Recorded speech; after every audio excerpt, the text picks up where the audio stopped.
Good morning everyone. Ako po si Steven Borrero, galing sa ABM 11Y1-3 at yung lesson ko ngayon ay buying and selling, markup and markdown. 10, 10, 10, 10. Ngayon, simulan natin. Number 1, sa markup. The original price of a new iPhone is 77,000. The selling price is 92,220. How much is the markup and markup rate? Okay. Ngayon, tuturuan ko na kayo paano mag-solve. Ang una nyong gagawin, ilagay nyo yung formula ng hinahanap. Uunahin natin na hanapin ngayon yung markup. Ngayon, ang formula ng markup is equal to selling price minus original price.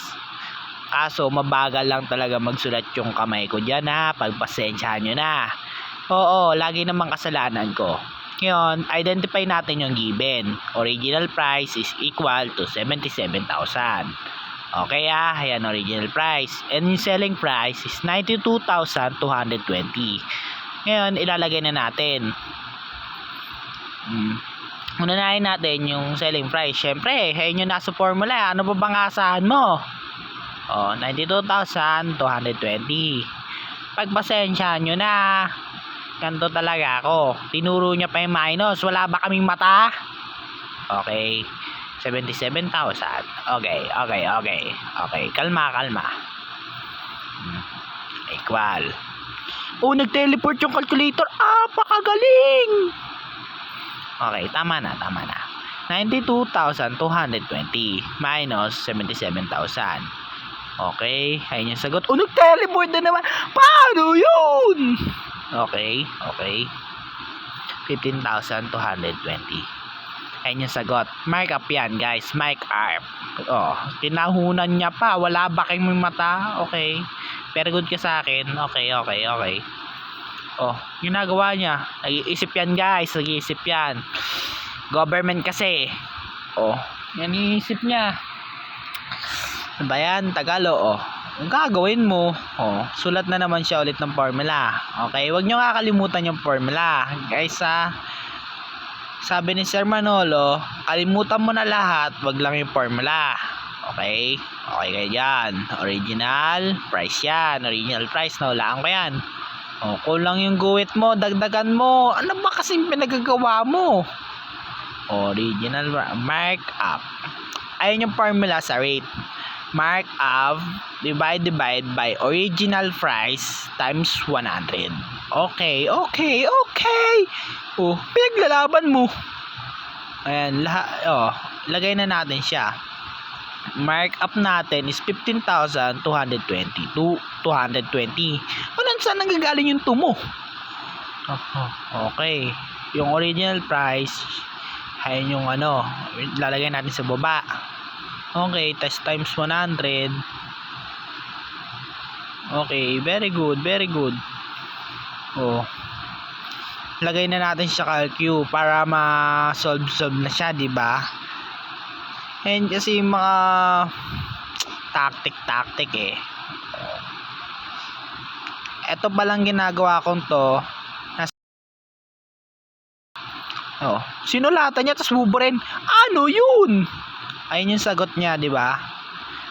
Ngayon, kailangan natin nasa 2 decimal places siya. Okay? Huwag natin kakalimutan yung percentage sign. Dahil kapag kinalimutan mo yan, wrong ka. Huwag mo kakalimutan yan. Gagawin namin.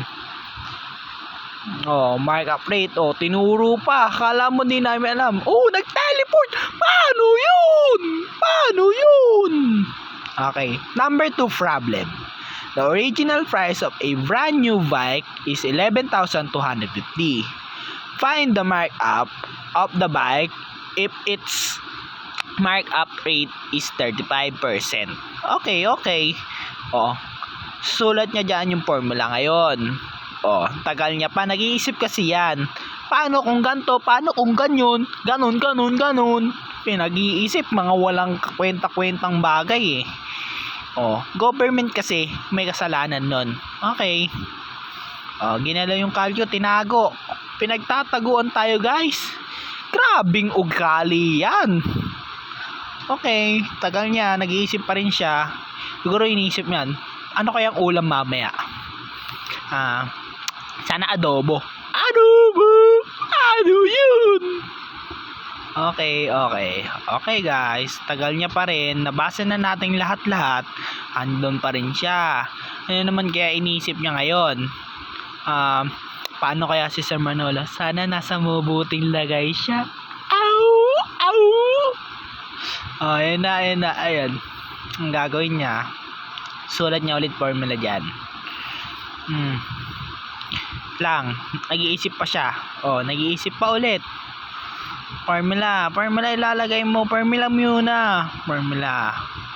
Mark up yung hinahanap. Yan, very good.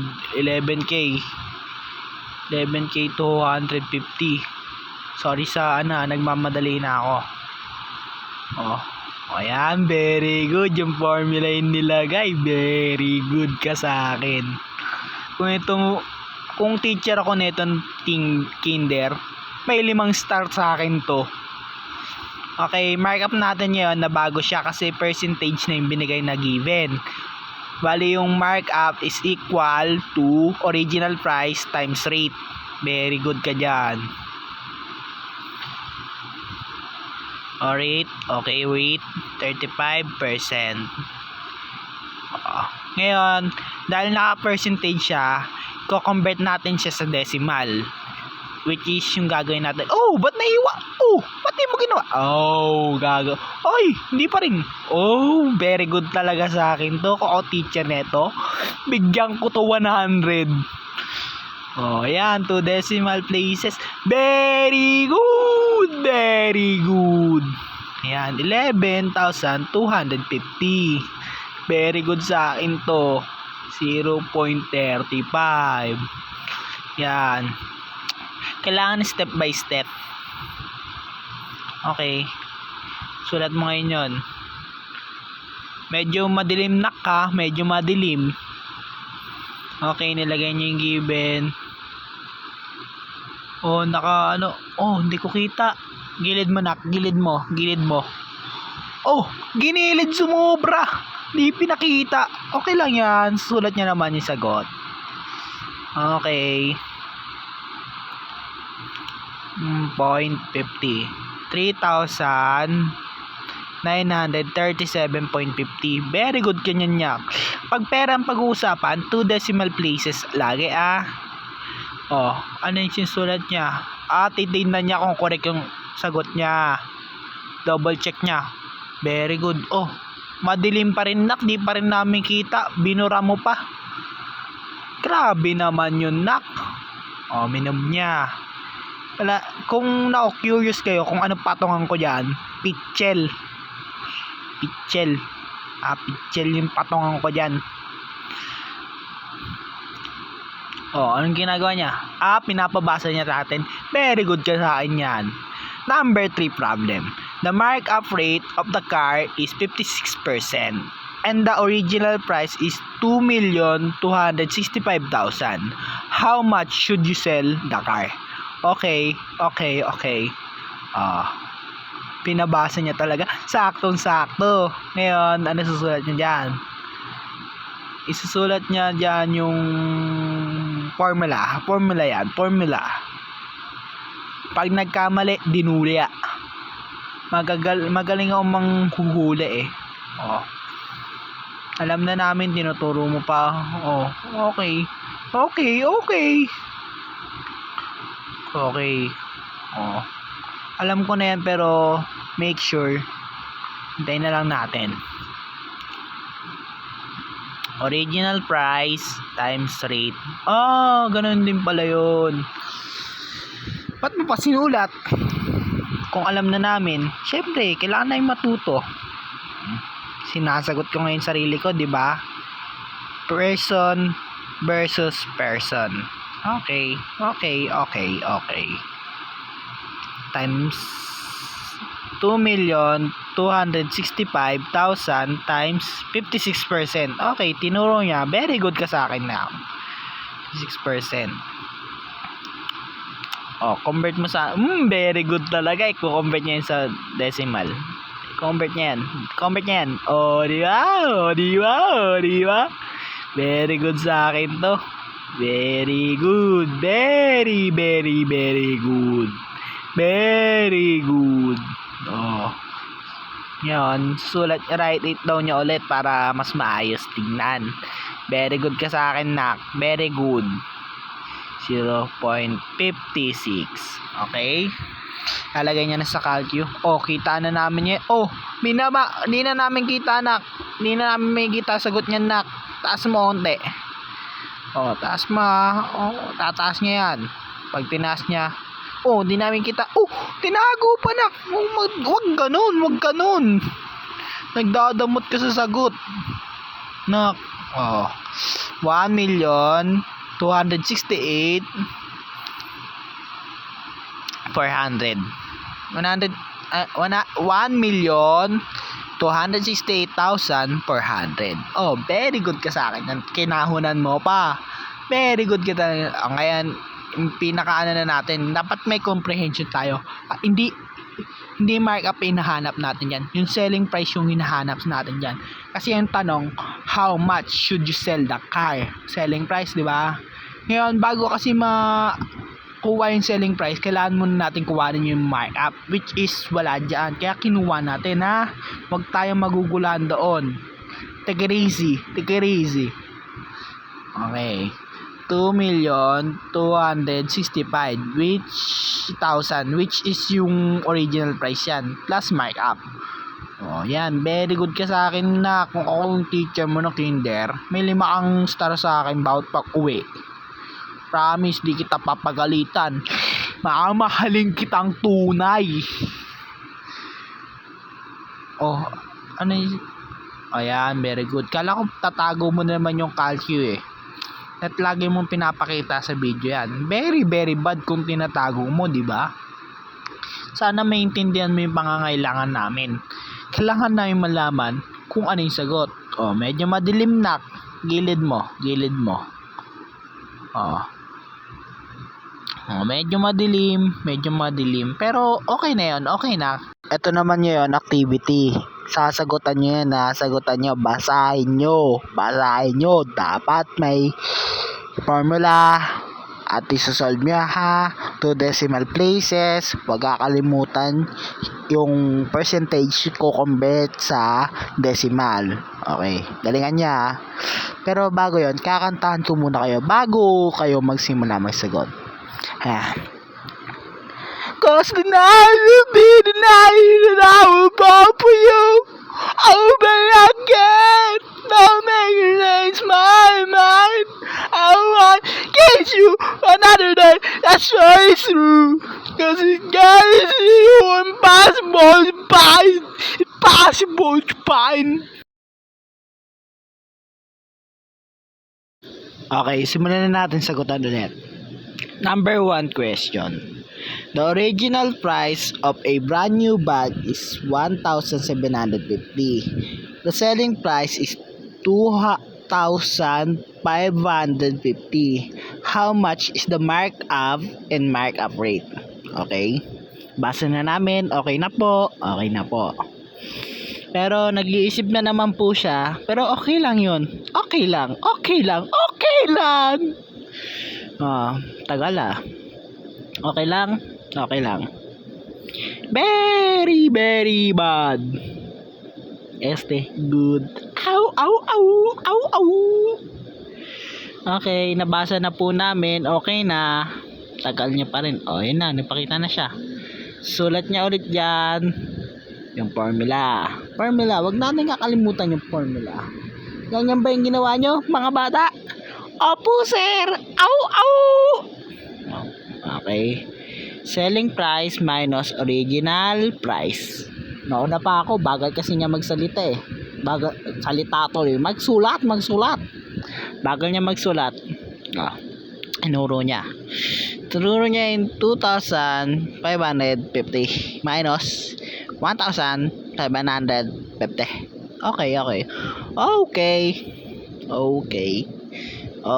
Oh, kita na namin yung calculator ngayon, 2,000. Oh, ba't nililito ka na ba? Pagod ka na? Pagod din ako. Ow! Ow! 800 yung sagot. 800 po yung sagot. 800. Bali yung markup natin, 800. Okay. How much? Nasagot na natin yung isang tanong. Rate naman niya yung sasagutan natin. Okay. Original price.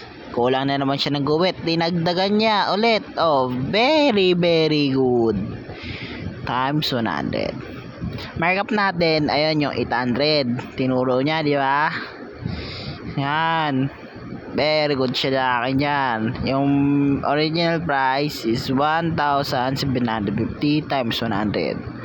Okay, lagay mo na sa calculus mo. Yan, dapat pinapakita mo. Very good ka talaga sa akin. Times 100. Naka-fraction yan. Dapat i-decimal mo. Ayan. Dapat i-round up nyo yan guys with 2 decimal places. 2 decimal. Huwag nyo kakalimutan yung percent. Nilagyan nyo ba ng percentage mga bata? Kung nilagyan nyo, edi check na kayo. Ow! Markup. Markup rate. Yan. Very good. Set.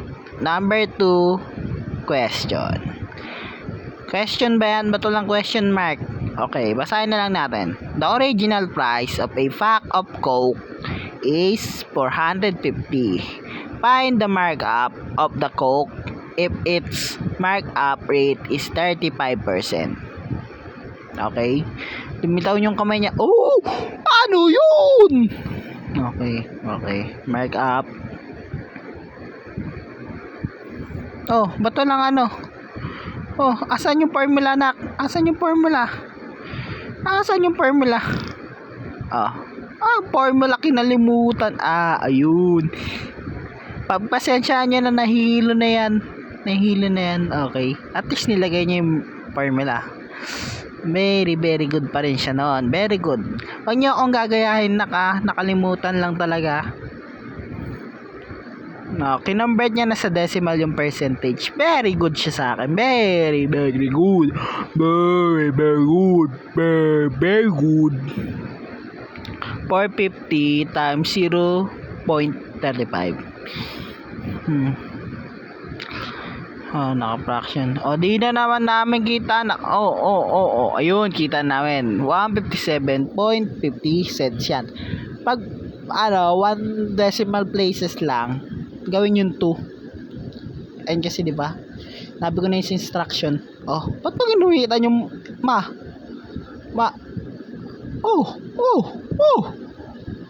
ano yun? Okay, ayun lang pala hinihingi. Markup lang. Okay. Comprehension is key. Mali na naman grammar ko Wait lang, basahin na natin to. The markup rate of... nagbabasa pa ako yan, tanggalin mo. The markup rate of the mansion is 47%. And, nagbabasa ulit ako. And the original price is 24,500,000. 500. Wait lang, hinaharangan niya pa. 599,000. 20,599,000. Okay, nabaw ko din. Palakpakan. Hindi kayo papalakpak. Putulin ko kamay nyo. Joke lang yan guys. Joke lang. Okay. Comprehension is key. Is the key pala. How much should you sell the car? Bali, selling price yung hinahanap natin dyan. Bali, bago natin ma-solve yung selling price, kailangan natin hanapin muna yung markup. Ngayon, ay yung ginagawa niya yun dyan. Yung percentage, kinonvert niya na sa decimal and sinulat niya na. Okay. Very good. 24,599,000 times 0.47. 11. Ang taas naman na ng markup. Laki ng tubo. Grabe. 11 million. Business nga ako niyan. Mansion. Ha, 11 million yung tubo. Wahaha. Wahaha. Wahaha. Anong sulat yan, nak? Oh, anong sulat yan? Tinatamad ka na ba, nak? Minusan kita. Oh, joke lang. Di ako maminusan ni sir. Mabait akong estudyante. I'm very kind student in his class. Okay, selling price. Oh, what? Selling price is equal selling price? Ano yan? Ano yun? Oh, yan. Binuro niya. Very good yun sa akin. Nilagay niya markup. Okay, very good. Pero, disregard nyo na yung pagkalagay ko ng selling price sa formula. Disregard nyo na yun. Disregard. Okay. 11,561,530 and plus 24,599,000. Medyo naguguluhan na ako nakasusulat mo pakiayos naman. Ayan. Medyo madilim yung calculator pero okay lang.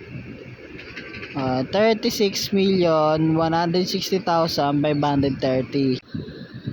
Tapos na tayo sa markup. Sa markdown naman tayo. Okay? Okay. Number 1 question. The original price of a motor is 57,500. The selling price is 52,250. How much is the markdown and markdown rate? Hinaharangan kasi. Wala ka bang manners? Okay. Sa kanya binigyan ng space nung tapos na ako magbasa. Very good. Markdown is equal to original price minus selling price. Okay. Binaba niya na yung given. Given natin dyan yung 57 pala. 57, sorry. 57,500 minus 52,250. Yan, hindi ka-calculate niya yan. Hindi siya marunong mag-minus eh. Like senior high ka, hindi ka marunong mag-minus. Ano yun? Okay. Ayun ang sagot. 52,500. 5,250 lang pala. Sorry. 5,250. Okay. Okidoki, yo. Is that true? Yes. Okidoki, yo. Now I know. Rate naman tayo ngayon. Yung formula ng rate is markdown over joke lang. Markdown divide by original price times 100. Okay. Niya na kinonvert niya na yung given sa formula. 100. Okay, times 100. Okay. Lagay niya na sa calculator. Naantok na ako, sir. Sorry. Kung mo ako minusan, sir, alam mo, I love you from the bottom of my heart. Ayan, 2 decimal places, mahaba eh. Ayan, yung markdown rate niya is 9.13%. Okay, yo. Okay. Ano yun? Nangyari? Okay, nilipat niya lang yung camera. Number 2. The original price of a kilogram of mango is 250. Find the markdown of the mango if its markdown rate is 78%. Taas naman nun. Ano, nalugi? Nabulok yung mangga? Government kasi. Okay, markdown is equal to 450. Ba't wala na naman formula? Ano yun? O yan, nilagyan niya na. Sorry guys, sorry. Original price minus Oh, that times yun ah. Oh, times niya nga. Times, sorry. Times rate. Ulitin natin. Markdown is equal to original price times rate. Convert mo yung ano ngayon. Inano niya na yung given. 450 pesos times 78%. Ngayon, ko-convert niya yan sa decimal. Pero ewan ko kung ba't siya napahinto. Nag-iisip na naman siya. Sana nasa mabuting kalagayan si sir.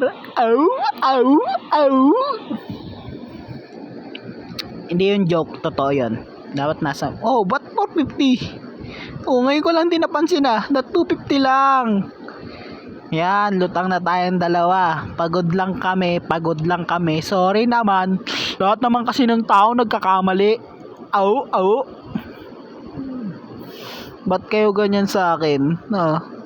Judge nyo ako porque nagkamali ako. Sige, lagi naman akong ganon. Lagi naman akong mali. Sana it is yung corny ko doon ba't may sagot na agad yan yung pinakita sa amin? Okay lang, it's part of the process. Ayun yung markdown that may comprehension tayo para alam natin kung ano yung hinahanap. It's very important that we have comprehension in our di ko na kaya mag-English. Sorry. Ibaba mo yung camera. Di namin nakikita. Kahit nilagay niya na yung formula. Di ba? Sumunod siya sa akin. Pakagaling.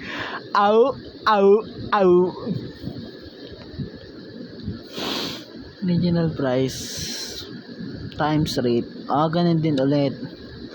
Okay. Ano yung tinuturo niya dyan? Yung original price, tinuro niya. Okay. 12% yung rate. Convert mo yan sa ano. Ba't mo binibilisan niya yun? Ba't mo binagala. 0.12 yung rate. Okay. Times 0.12. Ayun yung markup baho ng hininga ko. 16,000 times 0.12. Ano yung sagot? Medyo madilim 1,920. Ngayon, hindi pa yun yung hinahanap natin kasi hinahanap natin yung selling price. Lagay mo yung formula. Nilalagay niya, di ba? Boss ako niyan alam ko yan tropa ko yan ng high school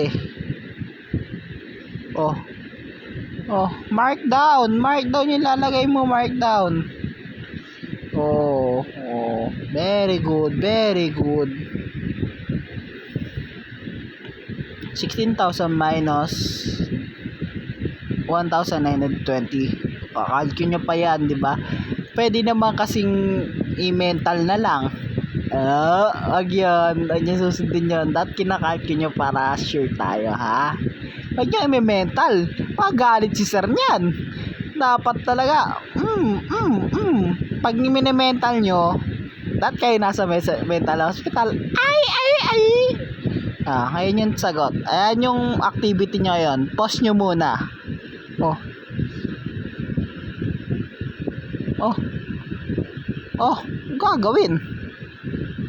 Gagawin. Sagutan nyo muna yan tas pagkakalimutan yung 2 decimal places, ilagay yung sign, and i-convert lagi sa decimal. Paano niya nasasagutan yan? Di nyo na alam. Okay.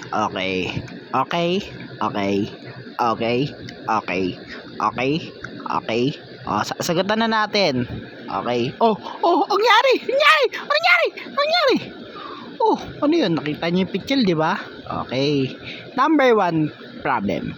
The original price of a motor is 69,999. The selling price is naharangan kasi putulin ko yung kamay mo Selling price is 42,699. How much is the markdown and markdown rate?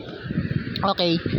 Markdown. Yung formula sa markdown is original price minus selling price. Ayan ulit, di ba? Alam nyo na yan eh. Sinagutan nyo na yan. Dapat correct kayo ha. Pag di kayo sumagot, anong gagawin kasi niya pag di sinagot? Mumulting ko kayo. Oh! Para akong baka. Okay. Ayun yung sagot, 27,300. Ayun yung markdown. Tapos na natin hanapin yung markdown. Markdown rate naman tayo ngayon. Rate is equal to, hindi niya pa sinusulat niya nasa taas. Mamaya ako nababasahin na. Mamadali ba kayo? Mamadali kayo? Okay. Markdown. Ayan, rate is equal to markdown divide by original price times 100. Ngayon, na-stack siya. Iniisip niya ulit. Sana nasa mabuting kalagayan si Sir. Au. Okay. Lagay niya na. Papansin ko din na nagte-teleport yung calculator. Ano yun? Okay, nilagay niya na sa calculator yung mga given para masagutan. Okay. Okidokio. 9,009. Oh, 39%. Sakto. Pasensya guys, may tumawag. Balik tayo. Saktong 39%. Ang galing! Gumanon. Lipat na naman nyo. Nyaw. Okay, basahin na natin. The original price of a kilogram of mango is 180. Find the markdown of the mango if its markdown rate is 72%. Binigsan ko na kasi nagmamadali yung kamay niya eh. Sarap putulin eh. Di ba? Mamadali. Okay. Markdown is equal to original price times rate yan. Mamadali na rin ako. Mamadali ka eh. 180 inano mo sa